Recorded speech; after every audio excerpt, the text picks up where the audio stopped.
Story 1. I am a security officer at an airport. If you do not have metal on you, activate the metal detector. As you walk through the detector, bump or hit the side and it will cause it to activate. I am sure gangs, traffickers, and some families will catch on to the spoon in underwear trick. Story 2. If you are not a citizen of the United Kingdom or the United States of America, but of the country your family is taking you to, what can Western authorities do to help even if you do the spoon thing?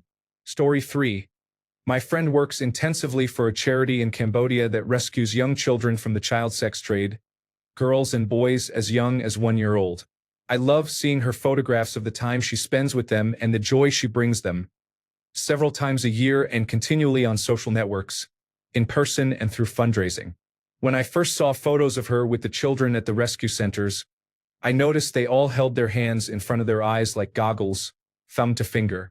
I asked why. It is so traffickers cannot identify their victims, find them and kidnap or kill them. This is real. Story 4. One of the most memorable moments of my former law practice was persuading a court to emancipate a young girl whose parents in her birth country had ordered her to return from a United States visit to marry a 55-year-old business associate of her father.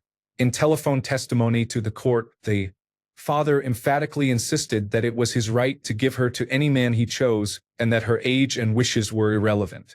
He also refused to let the child's mother testify despite being ordered by the judge to call her to testify.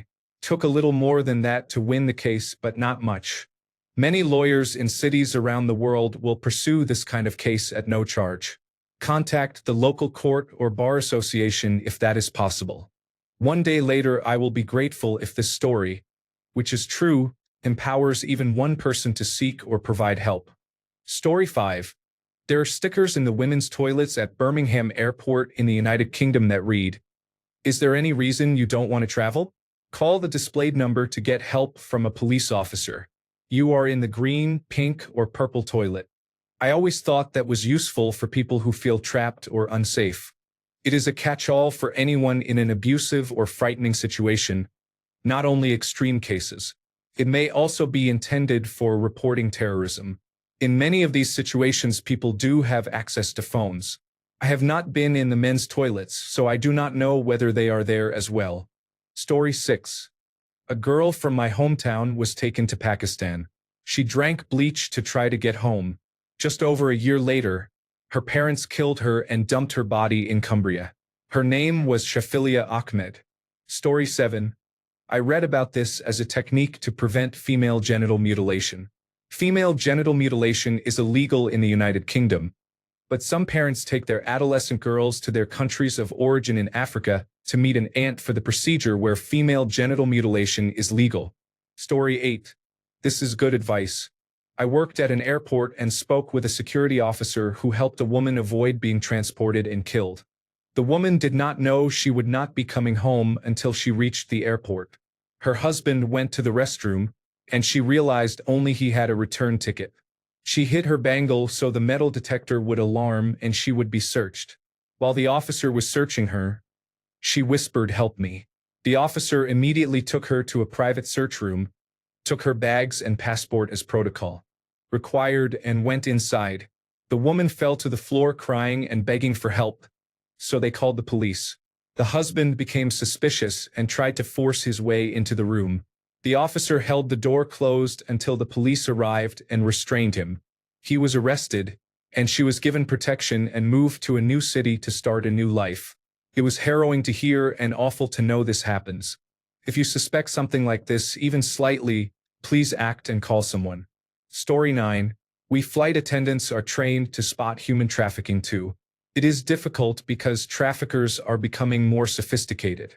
A courageous passenger left a note in the airplane lavatory for us to find, and flight attendants were able to prevent her from being trafficked further. This was reported by National Broadcasting Company News. You can also be on the lookout for human trafficking. If you see any of the signs listed on the Department of Homeland Security website, notify an airport authority or, if in flight, inform a flight attendant. Do not engage suspected traffickers. Flight attendants will not engage either, to protect the suspected person's safety. Story 10. I think there were multiple discussions about this in the Reddit community legal advice, along with other posts by people trying to avoid being sent away for marriage. I will try to find them. Story 11. I am very late, but I want to tell you about a good friend I met in Haiti. She was married at 17 and taken from Ukraine to the United States. Her husband was in his 50s, and she did not know she had a choice. After living with and sleeping with him for 2 years, she realized she did not have to be his slave. She stole a large amount of his money, bought a ticket to Haiti to do disaster relief work, and then bought a ticket back to Ukraine. She is happily married now to a man she loves dearly and has a son who is, I believe, 5 or 6 years old. We do not get to talk as much as we used to. I miss her terribly. She is stronger than anyone I have ever known. Story 12. I have heard from people I know that they use the same method, a spoon in underwear, if a woman is going to another country to help stop female genital mutilation. I do not know whether this has helped anyone, but I thought it was a clever plan. I am sorry for having used an abbreviation for those who were not aware of what it stood for. Story 13.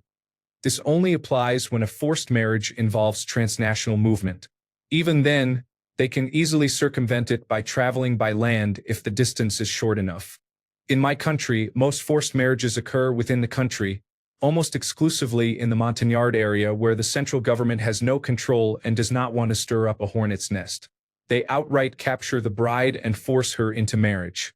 Unless she escapes before they rape or gang rape her, she is in a severely vulnerable position because after the assault she is treated as belonging to them.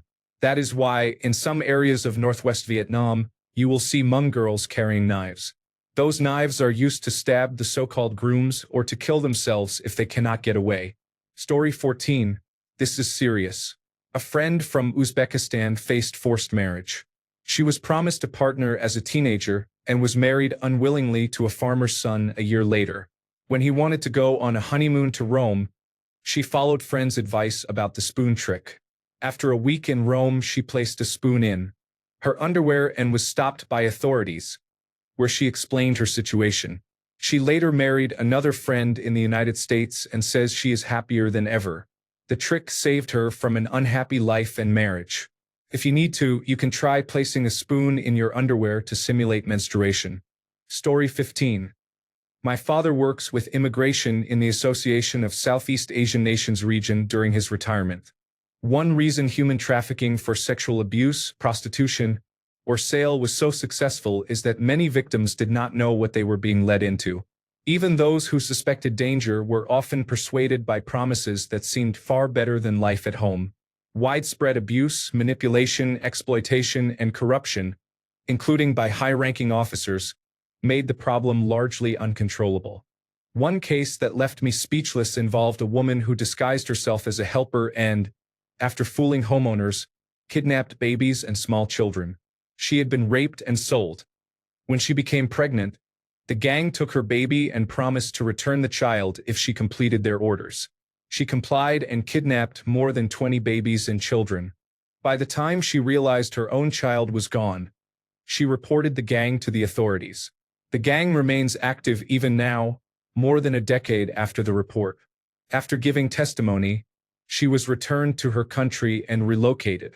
Not long after, she and her family were found dead. The problem with exploitation and corruption is that boundaries disappear. The situation deteriorates until people no longer see it as wrong and instead accept it as expected. To illustrate, Al Jazeera made a 26-minute documentary titled Malaysia, Babies for Sale. Yet, even now, the clinics remain operational, the very important person mentioned in the report remains free, and there have been no major arrests or takedowns of the syndicate, despite international attention. Story 16. I spoke to a forced marriage officer about this recently. Because the spoon trick is so widely publicized, prospective brides are frequently searched and the spoons are found. Story 17. This is awfully specific, but I want someone to show up with a serious answer. Story 18. I live close to a small Yemeni market here in the United States and have become friendly with the young woman who works there. She told me she does not want to wear her headscarf anymore because people stare at her or insult her. She also said that under her headscarf she is a completely different person and that she likes to drink tequila. Her family has taken and hidden her identification and passport so she cannot leave or go anywhere on her own. She is a sweet person, and from our conversations about sex, alcohol, and crushes, she is not the person the headscarf makes her seem to be. Story 19. I am a Muslim woman. 1. I've seen a lot of people say, just write a note in your passport. First of all, it's usually the father carrying the daughter's passport and she probably never touched it. 2. Speaking to the authorities in front of your parents can be very intimidating in forced situations like this. You would much rather be pulled aside by authorities and given space to speak without your parents staring daggers at you. 3. If you want to find people who fled or experienced something similar, communities for ex-Muslims and survivors can be helpful. I know several who escaped abusive Muslim families and arrangements, including a real-life friend. 4. Most women will not try to escape or involve authorities because that can mean the very real risk of an honor killing, which authorities may not be able to protect you from. A family that forces a marriage is more likely to punish or beat you. B. Having to cut ties with parents and being forever shamed by them. This can take a severe emotional toll on a Muslim woman who has been told she cannot go to heaven without her parents' acceptance. What many people do not understand is that although some women can leave, especially if they are in the West, their values, ideologies, and love for their parents can hold them back from seeking freedom. The idea of being on your own and without family is terrifying. I know a gay Muslim who escaped to the United States and was beaten by family members who traveled there to drag him back. I know a friend who was psychologically forced into marriage. Her parents told her he was the best option she would ever get, that she would end up alone, and that her university major was useless and she was better off married. They tried to bring her down so she could not fight, or they made her feel trapped and worthless, saying, I already promised you to him. I know this is not limited to Muslims, but escaping a Muslim family can be especially hard and mentally draining for females, so many will not attempt it. I am sorry if this sounds like an attack on Islam. It comes from a very personal place and I am not generalizing. The majority of Muslims are not like this, but these situations are not rare. Story 20. To fellow Muslims. If you forget this, remember that when the imam who will conduct the marriage and complete the documentation asks whether you are being forced to marry, say yes. He has the authority and the duty to protect you until the situation is resolved. I am ashamed to say this, but in many cases families in difficult financial situations pressure their children to marry someone wealthy. That is why I vowed that my daughter will be free to choose whom she wants to marry. Even at her young age, other parents jokingly tell me they want her for their sons, and I firmly decline. Story 21. I will remember this. It almost made me cry. I used to work at a secondary school where girls would not return after the summer break.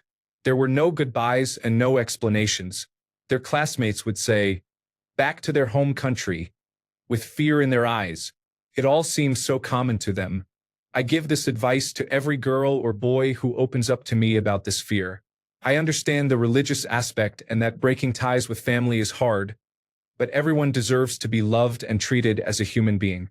It is up to them what they choose to do, but honestly, if this saves even one person from a life they do not want, it is worth it. Story 22. After my military service in the Israel Defense Forces, I worked for a short while as a supervisor in departures at Ben Gurion Airport. We had just opened flights to Amman, and it wasn't unusual for Palestinians to take a short flight to Amman rather than a long bus journey over the crowded bridges to Jordan. One girl was 12 and set off the alarm very strongly. One of the staff took her aside and asked for me after only a few seconds of speaking with her. She had been arranged to marry someone for a large amount of money and was crying for help when we got her into a private room. Unfortunately, she ended up boarding a flight a short time later after the Jordanian ambassador and several high-ranking officials from our State Department became involved. This happened in the mid-1990s, but I believe the outcome would be the same today. They essentially claimed she was delusional. We all knew the truth, but there was nothing I could do in the end. Story 23. That would work well for anyone being taken somewhere against their will. Story 24. After reading the comments and the posts on the ex-Muslim subreddit, I think I'm done with the internet today. This is horrible. Story 25. This is happening as we speak. Story 26. Many people who are trafficked have opportunities to alert authorities. Fear of captors is one thing, but once captivity becomes normalized, victims begin to fear the unknown. What do you do when a person being trafficked is making hundreds of thousands of euros, but is constantly watched, chaperoned, forced to do chem work, pornography and nude content, raped, beaten, and starved, yet insists they are making good money? They are groomed daily for this exploitation, showered with gifts and attention by wealthy clients, but their handlers still treat them like chattel. That money is intended only to be a collar. Story 27. My friend from high school never had a chance. She married at 17 against her will. My mother, a nurse, told me she saw her in the hospital a few years ago. She had 3 children and was pregnant with her 4th when she went for a checkup. My heart broke. She wanted to go to university like I did. I want to contact her, but I do not know how. She does not have an account on the social network Facebook, and her old phone number no longer works. Story 28. How would this work in Muslim-majority countries, where a male guardian is expected to accompany a woman at all times? Do international airports recognize this custom, and would the man be allowed to follow into closed areas? I can see this leading to a much larger problem once the couple left the airport. Maybe the only thing worse is a prearranged marriage. Story 29. You know what's really strange? How many people still don't believe that? In Switzerland, we have many people from Kosovo. I myself know at least 10 people who imported their wives, and many others, like a neighbor who abused his wife and we had to call the police. Another man at work, whom I know did it as well, was so ashamed because his brother refused to do it, and now his entire family has turned against him. Story 30. I am compelled by curiosity to examine every angle. I think this idea is a brilliant way out of a brutal situation. Do not be angry with me, but how alarming is it that social media can unintentionally inform kidnappers to check for spoons hidden in underwear? I am not trying to be negative. It just makes me wonder how much easier it would be to do something like that if someone intended harm. Story 31. I worked with airport security. This happened while I was on duty. We took the girl aside. She made it clear she did not want to board that flight with her father and uncle. We called the police and they took over. I am not sure what happened next. Great story, right? Story 32. This is brilliant. I saw many adults and young children disappear from West Coast cities in the United States while growing up as a second-generation immigrant. There are abusers who have learned to wear their families and friends like a skin. I had old friends who served our country, went to Catholic school with me, and helped me coach young athletes and academically inclined children, only to be arrested in child prostitution rings. I remain suspicious of the abuse they spread among our mutual friends because our then-inclusive approach involved taking people in and teaching them basic social decorum, cognitive restructuring, and trust. It is hard for a child to trust when they have already been made an outcast. It makes my blood boil to think that for years a man I trusted was my partner in helping the young people we welcomed. It was prime ground for grooming. He was a traitor to every value we shared. Thankfully, most of them have been held accountable for their crimes, but not all have been caught. Some people are simply unashamed. Many I knew then and now had security to sustain their lifestyle. Offshore estates and assets, a meticulously groomed family paired with a culture of shame, or a portfolio of blackmail thicker than their investment portfolio. Human trafficking remains a thriving industry. I hope it collapses completely. Thanks a bunch for sticking around till the end of the video. Remember to subscribe, and until next time, stay awesome and goodbye.